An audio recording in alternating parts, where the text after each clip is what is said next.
Hello student. आज हम board परीक्षा की तैयारी के अंतर्गत जो है बीज गणित में चैप्टर नंबर 3 देखेंगे। एक चर का द्विघात समीकरण। इस चैप्टर से जो है 1 अंक, 2 अंक, 3 अंक और 6 अंक के प्रश्न पूछे जाते हैं। अक्सर ये देखा गया है कि कभी जो है 1 अंक, 2 अंक, 3 अंक का प्रश्न पूछ दिया जाता है, कभी 2 अंक और 3 अंक का प्रश्न पूछ दिया जाता है, और कभी जो है 1 अंक और 6 अंक का प्रश्न पूछा जाता है। ऐसा इसलिए होता है क्योंकि बीज गणित के अंतर्गत जो है 5 चैप्टर आते हैं और उन सभी का कॉम्बिनेशन मिला करके जो है 20 अंक का प्रश्न दिया जाता है। तो इसलिए जो है ये कॉम्बिनेशन अलग अलग बनता है, कभी 1 2 3 का, कभी 2 3 का, तो कभी 1 और 6 का। तो आइए इसका पहला पार्ट देखते हैं। निम्नलिखित समीकरणों के विविध कर या विभेदक ज्ञात कीजिए। इसमें हमको पहला समीकरण दिया गया है x वर्ग ऋण 4x धन 2 बराबर 0। इसमें हमको विविक्त कर ज्ञात करना है। विविक्त कर ज्ञात करने के लिए सबसे पहले तो हम इसमें a, b और c का मान प्राप्त कर लेते हैं और उसके बाद उसके सूत्र में मान रख देते हैं। अब यहाँ पर अगर हम देखें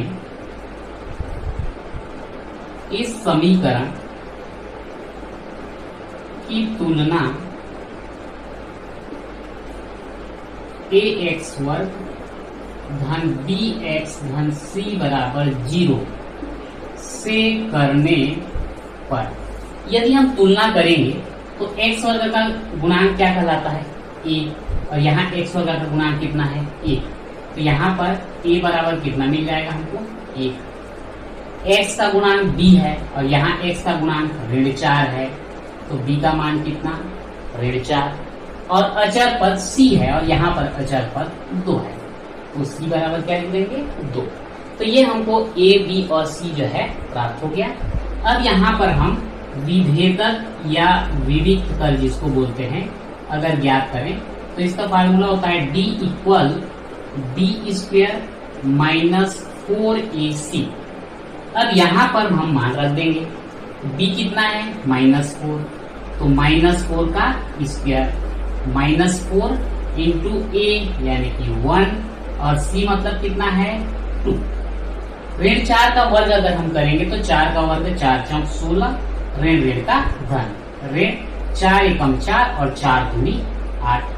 अब 16 में 8 घटा देंगे तो कितना मिलेगा? 8। तो इस प्रकार से हमको विविक्त कर d का मान कितना मिल जाता है?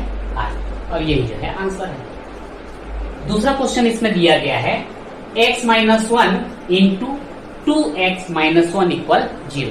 अब ये देखने पर तो डायरेक्ट जो है ये हमारे वर्ग समीकरण के मानक रूप के रूप में नहीं है, लेकिन पहले इसको हल करके ये जो वर्ग समीकरण का मानक रूप होता है उस फॉर्म में पहले लाना पड़ेगा। तो देखते हैं कैसे लाएंगे इसको। x का गुणा 2x माइनस 1 के साथ और -1 का गुणा 2x माइनस 1 के साथ, तो ये हो जाएगा, इससे गुणा करोगे 2x वर्ग ऋण 1 से गुणा करोगे x, ऋण 1 का गुणा 2x से करोगे तो वही आएगा, ऋण और ऋण का गुणा धन 1 एकम 1 बराबर क्या जाएगा? 0। अब ये हो जाएगा आपका 2x वर्ग, दोनों का चिन्ह समान है जुड़ेगा, ऋण 3x धन 1 बराबर 0। अब यहाँ पर हम वर्ग समीकरण से तुलना करें तो a का मान कितना मिलेगा? 2, b का मान ऋण 3 और c का मान कितना मिलेगा? 1। अब यहाँ पर विविक्त कर या विभेदक b बराबर क्या होता है? b का वर्ग ऋण 4ac, d equal b square minus 4ac। मान को रख देते हैं, -3 का स्क्वायर -4, a की जगह में 2 और c की जगह में 1। तो -3 का स्क्वायर करेंगे तो 3 तिया 9, ऋण ऋण का धन, ऋण 4 दूनी 8 और 8 एकम 8, 9 में 8 घटाए कितना आया? 1। तो इस प्रकार से यहाँ पर हमको विभेदक कितना मिला? d इक्वल 1 मिलता है। अब देखते हैं यदि एक वर्ग समीकरण दिया गया है और उसका विविक्त कर या विभेदक ज्ञात कर लेते हैं तो उसके आधार पर हमको देखना है कि उस समीकरण के जो मूल होंगे उनका प्रकृति कैसे होगा। तो आइए देखते हैं। समीकरण ax वर्ग धन bx धन c बराबर 0 का विविधीकरण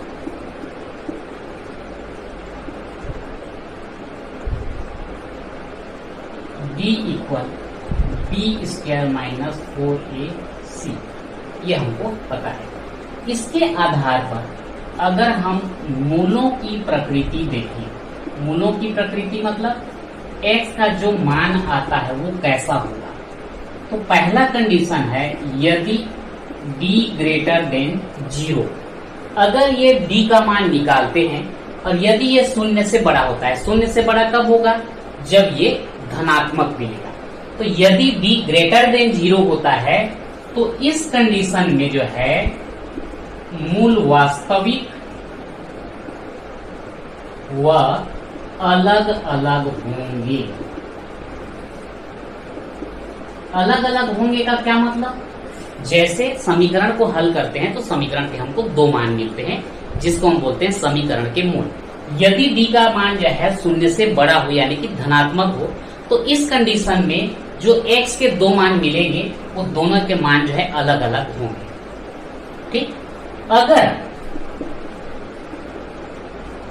यदि d इक्वल 0, यदि d का मान जो है 0 हो जाता है तो इस कंडीशन में जो है मूल तो वास्तविक होगा और मूल वास्तविक व समान होंगे। ये समान होंगे कि क्या मतलब, x के जो दो मान मिलते हैं दोनों समान रहेंगे। मान लो x का मान 2 मिला तो 2 बार 2 2 4 मिलता है तो 4 4, 7 मिलता है तो 7 7, तो ऐसे जो है दोनों मान जो है आपस में बराबर होंगे। और तीसरा कंडीशन है यदि d less than 0, d less than 0 मतलब अगर d का मान शून्य से छोटा होगा मतलब ऋणात्मक होगा, तो इस कंडीशन में जो है मूल वास्तविक नहीं होते, मूल वास्तविक नहीं होते और उस मूल को हम ज्ञात भी नहीं कर पाते। तो इसको जो है क्वेश्चन के माध्यम से समझते हैं। यहाँ पर देखते हैं निम्नलिखित वर्ग समीकरणों के मूलों की प्रकृति ज्ञात कीजिए। अगर हम इसमें से पहला क्वेश्चन लें तो यहाँ पर हमको a बराबर कितना मिलने वाला है 1, b का मान कितना मिलेगा ऋण 4 और c का मान कितना मिलेगा 4।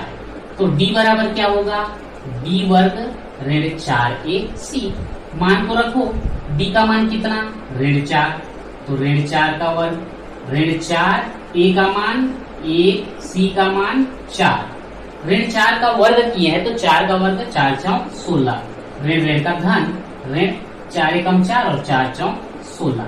तो यहाँ पर जो है 16 में 16 घटा दिए हमको क्या मिला 0। चूंकि d का मान कैसा मिला है हमको 0, इसलिए मूल वास्तविक होंगे और समान होंगे। तो यहाँ पर हम लिख देते हैं चूंकि d इक्वल 0 अतः मूल वास्तविक व समान होंगे। ध्यान देंगे मूल वास्तविक और कैसे होंगे समान होंगे। तो अगला क्वेश्चन देखते हैं k का मान ज्ञात कीजिए जबकि दिए गए समीकरण के मूल वास्तविक तथा समान है। यहाँ पर ध्यान देंगे वास्तविक तथा समान, समीकरण के मूल वास्तविक तथा समान कब होते हैं यदि d का मान कैसा हो शून्य हो, यानी कि यहाँ पर हमको d का मान के आधार पर जो है पता करना होगा। तो यहाँ पर अगर हम वर्ग समीकरण से तुलना करें तो a बराबर कितना मिलेगा हमको 2, b बराबर कितना ऋण 10 और c बराबर कितना 1। अब यहाँ लिखेंगे यदि मूल वास्तविक व समान है, यदि मूल वास्तविक और समान है तो d बराबर क्या हो जाएगा 0। अब d क्या होता है b स्क्वायर माइनस 4ac, मान को रखो d का मान कितना है ऋण 10 का वर्ग ऋण 4, a का मान कितना 2, c का मान कितना 1 बराबर 0। आगे क्या होगा ऋण 10 का वर्ग करेंगे, 10 का वर्ग 100, ऋण ऋण का धन हो जाता है ऋण, 4 दूनी 8। ठीक, अब यहां पर आगे देखते हैं, अगर हम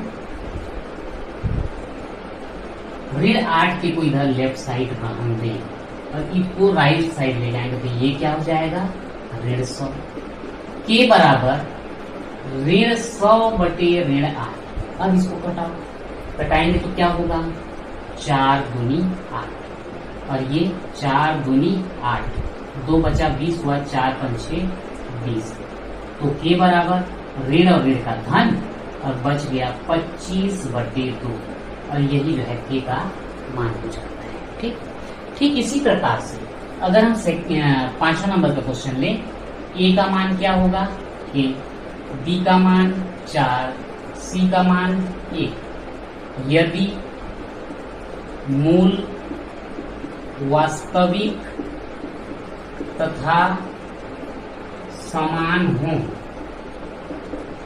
तो क्या होता है, b बराबर 0 होगा और d क्या होता है, b वर्ग ऋण 4ac बराबर 0।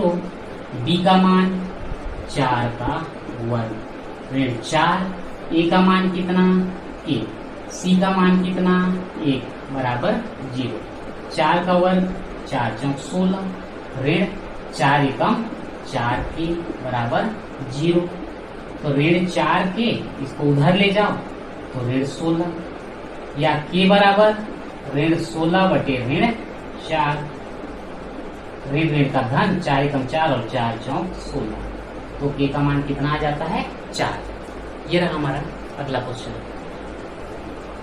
समीकरण 9x वर्ग धन 7x ऋण 2 बराबर 0 को सूत्र की सहायता से हल कीजिए। ये सूत्र विधि से हल करने के लिए मैं पिछले प्रश्नावली में बता चुका हूँ, फिर भी एक प्रश्न जो है यहाँ पर देख लेते हैं। अगर हम देखें ए का मान कितना होगा 9, बी का मान कितना होगा 7, सी का मान कितना होगा ऋण 2। अब इसका हल अगर हम देखें, x बराबर होता है माइनस बी प्लस माइनस वर्गमूल के अंदर b वर्ग ऋण 4ac और बटे में आता है 2a। ये हो जाएगा ऋण b का मान कितना है 7 प्लस माइनस b का वर्ग 7 का वर्ग ऋण 4, a का मान कितना 9, c का मान कितना ऋण 2 बटे 2a यानी कि 2 गुणित 9। अब ये हो जाएगा आपका ऋण 7 प्लस माइनस 7 का वर्ग कितना 7 सत्ते 49, ऋण और ऋण का गुणा क्या हो जाएगा धन। अब यहाँ पर देखते हैं 9 चौक 36 और 36 दूनी 72 बटे 9 दूनी 18। अब यह आ गया x बराबर 7 ऋण 7 प्लस माइनस, अब दोनों को जोड़ दो, 9 और 2 11 का 1 हंसी 1, 7 4 11 और 1 12, 121 बटे कितना 18। अब ये हो जाएगा आपका x बराबर ऋण 7 प्लस माइनस 121 का वर्गमूल आता है 11 बटे 18। अब यहाँ पर प्लस माइनस 2 ये दिया है, अगर आप प्लस लेते हैं तो एक आंसर मिलेगा, तो प्लस लेने पर x बराबर ऋण 7 धन 11 बटे 18। अब दोनों का चिन्ह अलग अलग है, घटाना पड़ेगा, 11 में 7 घटाएंगे 4, बड़े का चिन्ह धन बटे 18, 2 दूनी 4, दूनिया 18, तो यह आ गया 2 बटे 9, इसका मान x का मान।